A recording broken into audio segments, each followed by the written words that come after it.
Bonjour, c'est Lou. Et moi, Mélissa. Bienvenue au podcast Con Caligno.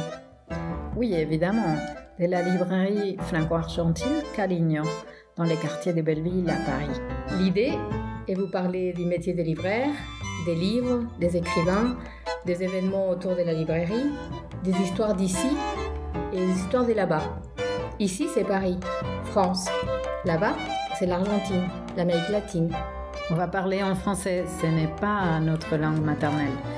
Mais on espère que les oreilles sensibles vont s'habituer et apprécier nos discussions. Bonjour. Alors, nous sommes à nouveau dans les podcasts Con Caligno avec Lou. Hola Lou. Hola. Et l'idée aujourd'hui, c'est de clôturer ces premiers cycles dédiés à la librairie, à la création, à différents éléments qui font la vie de cet espace, en vous racontant un petit peu sur la clientèle. Oui, moi je trouvais que c'était intéressant de connaître un peu les différents types de clients qui venaient à Carignan. Alors, la création d'une clientèle, c'est quelque chose d'assez long. Je me rappelle au moment où j'ai ouvert, un de mes fournisseurs, celui qui m'amène les cartes, m'a dit en fait, ça prend entre 1 an et 3 ans de vraiment établir une clientèle définitive, entre guillemets, même si je pense qu'aucune clientèle est définitive. Mais ces premières années pleines des surprises, parce que c'était pas une année facile, 2020, avec pas mal d'interruptions, nous a permis déjà de les connaître un petit peu, d'établir une première typologie. En effet, on a quelques-uns qui reviennent assez souvent. Le temps que la librairie se fasse connaître aussi a fait que la clientèle, même dans cette année un peu compliquée, a un peu évolué. Parce qu'il y a eu les bouche à bouche, les réseaux sociaux qui ont fait connaître aussi la librairie auprès des différentes communautés. En effet, on est dans la rue des Chalets, dans une petite rue, pas très passante. Nous avons choisi cet espace parce qu'il n'y avait pas de librairies toutes proches. Il y en a des belles et très grandes à 800 mètres. Mais dans ces petits quartiers coincés entre Belleville et son quartier chinois, les canals Saint-Martin et la place Saint-Marthe. Et la place Saint-Marthe, il n'y a pas de librairie. Je pense qu'il y en a eu par les passés. Quelqu'un m'en a parlé, mais je ne sais pas où exactement. Donc il y a déjà une première clientèle sur laquelle il fallait se faire connaître. C'était évidemment la clientèle du quartier. Ça a pris un certain temps. D'ailleurs, au début, nous avons affiché pas mal la dimension bilingue, hein, donc aussi les livres en espagnol, ce qui a porté un petit peu préjudice pour certains de nos voisins qui ont cru qu'on faisait que de l'espagnol. Oui, c'est pour ça que tu m'as raconté qu'il y a même des gens tout près qui n'avaient pas passé la porte de la librairie car ils croyaient que c'était une librairie qu'espagnole et qu'ils ont découvert récemment, après 1 an, que la librairie était aussi une librairie généraliste. C'est exactement ça. Et la particularité aussi de la rue des Chalets, c'est qu'il y a des logements sociaux. Donc il y a aussi une partie des populations, et ça on le savait, c'est un quartier assez populaire, ce qui reste populaire dans les seins des cœurs de Paris même. Mais il y a aussi pas mal d'intellectuels, pas mal de journalistes, des gens qui travaillent dans les arts. Nous avons un rayon important des jeunesses. Donc c'est vrai que quelque chose qui a très bien marché, c'est nos lectures du samedi matin. Parce que petit à petit, il y a une famille qui amène ses enfants, qui en parle à d'autres dans la maternelle. Et il y a aussi une crèche à côté. Donc il y a pas mal de parents qui passent devant. Ok, il y a aussi, j'imagine, les étudiants qui viennent te commander des livres demandés par les profs. Ah, ça c'est une bonne question. Il n'y en a pas tant que ça. Les étudiants, ils ont d'autres formes d'achat. Et d'ailleurs, c'est plutôt dur qu'ils passent la porte. Il y en a certains, je vois très bien, voilà, il y a 2 jeunes filles qui vont au collège à côté, qui ont dû attendre quelques semaines leur livre pour les collèges. C'est vrai que je ne l'avais pas en stock. C'était les seuls qui sont venus de leur classe. Après, il y a une maman qui a passé la porte il n'y a pas très longtemps avec ses 2 ados en disant non, non, mais vous pouvez lui demander et elle peut vous trouver les livres pour les collèges. C'est rare. Les jeunes, en fait, ils ont du mal à passer la porte. Ils n'ont pas d'habitude. Ils préfèrent d'autres canaux. Par contre, les profs sont sont des très bons lecteurs. Les professeurs des lycées, des collèges, d'universités, eux par contre, peut-être qu'ils ont étudié à l'époque où la librairie était un espace important. Il y en a pas mal des traducteurs qui m'ont parlé de la dernière librairie espagnole à Paris, où ils allaient souvent, pendant qu'eux, ils étaient étudiants, et comme vraiment une source d'informations et de découvertes importantes. Et d'échanges. Tu parles là des professeurs d'espagnol. Exactement. Les professeurs d'espagnol, ils sont toujours avides des nouveautés. Ils sont des très bons lecteurs. Ils lisent plutôt pour eux. Et après, c'est pas tellement pour l'utilisation en classe qu'ils sont à la recherche des textes. Ça, je pense qu'ils les ont déjà. Mais eux, ils aiment beaucoup lire. Oui, parce que les textes des classes, je pense que c'est dans un programme et c'est un peu les mêmes classiques à chaque fois. Mais en tout cas, effectivement, avec l'échange avec une libraire, ils peuvent découvrir un peu de la littérature contemporaine des différents pays hispanophones. C'est une pépite pour eux. Et ils sont aussi à la recherche d'expériences. Je pense qu'à ce niveau-là, la pandémie a fait qu'on ne peut pas proposer tellement de rencontres, mais qui seraient vraiment, parce qu'ils m'en parlent tous, partants pour multiplier les interlocuteurs, faire des interventions, rencontrer des auteurs. C'est à ça qu'une librairie peut se servir également. Et il y a aussi des clients lambda, natifs. Mais bien sûr, on est très nombreux. Alors, c'est drôle parce que dans les premiers jours de la librairie, il y a les réseaux sociaux et donc notamment les groupes argentinos en Paris, colombianos en Paris, mexicanos en Paris. Bon, je sais pas, il y en a nombreux de ces groupes-là qui sont promus l'ouverture de la librairie et j'ai rencontré beaucoup des jeunes, beaucoup des personnes qui sont à Paris, qui viennent d'Amérique latine, qui viennent d'Espagne aussi. C'est avec grande joie que je peux dire qu'il y a des très bons clients espagnols. Pourtant, l'Espagne, c'est de l'autre côté des Pyrénées. Et j'ai toujours l'impression qu'on a plus la possibilité de voyager de retour au pays quand il s'agit de l'Europe. Pas seulement, en tout cas, ils sont toujours très partants pour une lecture. Et en plus, cette année où les déplacements étaient un peu plus difficiles, tous ceux qui partaient en vacances en Espagne et qui achetaient peut-être des livres là-bas, ils se sont dit, on peut trouver ça à Paris. Et j'imagine aussi que pour les clients natifs, c'est aussi trouver un petit espace un peu comme chez eux, de pouvoir venir, parler en espagnol. En plus, il y a aussi l'épicerie avec des produits. Ça fait que ça crée une petite parenthèse latine à Paris.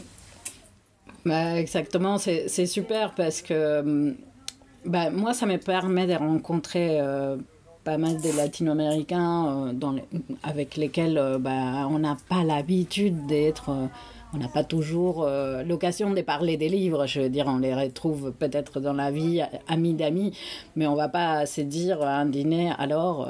c'est quoi ton auteur préféré? J'ai appris beaucoup de ceux qui viennent et qui me glissent. Ah, est-ce que tu n'as pas quelque chose d'un tel? Ah, tiens, je note, je vais chercher. Et après, je découvre pas mal des auteurs contemporains que je n'avais peut-être pas lu, parce que moi-même, vivant à Paris depuis 20 ans, quand je reviens en Argentine, en général, je vais demander 1 ou 2 livres, mais je ne vais pas découvrir tout ce qui est dans l'actualité latino-américaine. Et surtout, il y a ces clients qui viennent parfois faire des commandes. Du coup, c'est là aussi qui te permet de découvrir ces auteurs nouveaux. C'est ça, les commandes, c'est une démarche intéressante. Je pense que beaucoup de nos clients sont des clients militants qui aiment la librairie, qui aiment bien cet espace, qui viennent aussi pour les défendre, pour les soutenir. C'est un peu comme si tout le monde tenait une petite brique pour que les murs ils tiennent l'espace. Mais c'est vraiment ça, de venir, de faire la démarche, de faire une commande, de l'attendre, de revenir la chercher. Pour nous qui tenons cet espace, il faut savoir que c'est vraiment un soutien immense. Sans cette démarche, on serait un peu tout seul. Et il y a aussi des clients institutionnels. Oui, ça c'est super parce que dans mes cours des librairies, on parle des clients institutionnels comme les grands méchants loups. Ou c'est plus nuancé que ça, c'est-à-dire que les clients institutionnels sont très importants parce qu'en général ils prennent du volume, c'est-à-dire ils font dans une seule commande 80 livres, personne ne fait ça pour chez soi, à moins que tu aies très tapisé ton mur avec des livres. Mais les clients institutionnels, moi, je ne voyais pas très bien qu'est-ce que ça allait être. Bien sûr, j'ai prévenu les écoles du quartier que j'ai arrivé pour m'installer. Mais c'est vrai que dans une première année, déjà, tu as pas mal de chats à fouetter, comme on dit en France, avant d'aller frapper à la porte de l'école à côté. J'ai eu énormément de chance parce que c'est eux qui sont venus vers moi. C'est eux qui ont appris la naissance de cette librairie et qui ont fait la démarche de me trouver. Eux, c'est des bibliothèques et des bibliothécaires. Des bibliothécaires françaises. Alors, il y en a des françaises et il y en a des étrangères. La première, c'était la bibliothèque de l'Instituto Cervantes, avec sa nouvelle bibliothécaire qui venait d'arriver et qui a fait la démarche de me contacter, de se renseigner sur quelle était ma possibilité de lui fournir tel ou tel livre, qui a pris aussi conseil de certaines choses qui viennent d'Amérique latine et qu'elle ne connaissait pas forcément. Elle appartient à un réseau de bibliothèques très très solide en Espagne qui gère les bibliothèques espagnoles des instituts sur place et à l'étranger. Donc elle appartient à tout un réseau vraiment. Donc je pense que dans cette démarche, c'est original et ça a été un grand soutien. Et l'on a parlé à ceux qui viennent à la bibliothèque, à ceux qui participent aux événements. Et après, il y a eu des bibliothèques de la banlieue parisienne, notamment Est Ensemble et les bibliothécaires des Montreuil, qui ont un rayon des langues natives, et en fait un rayon qui a 19 langues d'immigration. Waouh! Ouais, c'est beaucoup. On ne savait pas, moi je ne le savais pas. Et donc, elles m'ont contacté pour renouveler l'offre en espagnol à Montreuil. Ah, c'est bien, ça serait bien qu'elle parle avec d'autres bibliothécaires parce que les dernières fois que j'étais à la médiathèque, il y avait quelques-uns à Paris, mais je n'ai pas trouvé ça super bien fourni. Il y avait un peu les classiques, mais pas plus que ça. Ouais, peut-être il faudra faire un réseau. Mais d'ailleurs, c'était un des projets de la ville de Paris. Je devais recevoir ici, avant le deuxième confinement, un groupe de bibliothécaires qui s'étaient inscrits pour une rencontre aux librairies. Je pense que depuis la mairie de Paris, ils essayent d'inciter les bibliothécaires aussi à sortir de leurs habitudes et à aller vers les librairies. Je pense qu'on pourrait faire pas mal de choses ensemble entre bibliothèque et libraire. Ouais. Mais il faut se connaître. Il faut savoir quelles sont les contraintes de chacun et il faut pouvoir travailler ensemble. C'est connaître pour pouvoir travailler ensemble. Ok. Et après, on n'a pas trop parlé, je pense, dans aucun des épisodes, du petit coin épicerie. faites comme ça, vite fait, pour donner envie de venir manger des alfajores. Oui, c'est pas trop de la littérature, mais disons qu'il y a de l'inspiration. Des compléments. Ouais, c'est ça. Notre petit coin épicerie a été créé juste après les premiers confinements.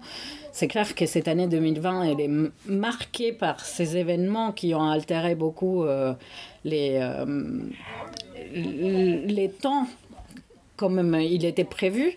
Mais en tout cas, ce petit coin épicerie a été créé en partenariat avec Carnar, qui est l'épicier un peu argentin traditionnel. Je pense que cette boîte, elle a plus de 40 ans, mais il y a dans le 7e arrondissement, rue de la Comète. C'est un joli nom. Mais il y a une jeune génération qui a pris la direction et qui a été un soutien pour Caligno depuis les débuts. C'était nos fournisseurs pour pas mal de choses. Et on s'est dit ensemble que un bon livre, il faut qu'il soit accompagné d'un bon café, mais si on ne peut pas servir des cafés, ça peut être aussi accompagné par un verre de vin, par un alfajor, un mate cocido, un bonobon para los que conocen. Donc c'est un petit choix très très restreint des produits argentins. Il y a de la yerba, du vin, de golosinas. Oui, là ça reste un petit choix argentin. Bon, encore une autre raison pour venir à la librairie. Bon, en parlant un peu des littératures contemporaines latino-américaines, ça sera thématique de notre prochain cycle des petites rencontres de ces podcasts. Oui, j'aimerais bien peut-être partager avec vous tous ces auteurs que j'ai découverts, qui sont des auteurs contemporains, dynamiques et qui viennent de tous les pays d'Amérique latine. À bientôt alors. À bientôt. C'était Con Cariño. Ce podcast est disponible sur Anchor, Spotify, Google Podcast, Apple Podcast, YouTube. Abonnez-vous. Et en attendant les prochains épisodes, passez à la librairie au 21 rue de Chalais, à Paris Métro Belleville, ou laissez-nous vos commentaires sur Instagram ou Facebook. À bientôt!